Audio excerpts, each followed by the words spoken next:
This video demonstrates how the freeze nodes property influences vertical node arrangement in the Sankey diagram for Microsoft Power BI. Click on the drawing mode to change the properties. By default, the freeze nodes button is disabled, that is off. You can arrange the nodes vertically by drag and drop.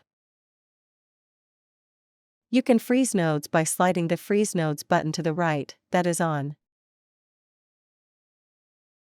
The nodes are now frozen. You cannot arrange the nodes vertically by drag and drop. To enable vertical node arrangement, slide the freeze nodes button to the left, that is off. You can arrange the nodes vertically by drag and drop.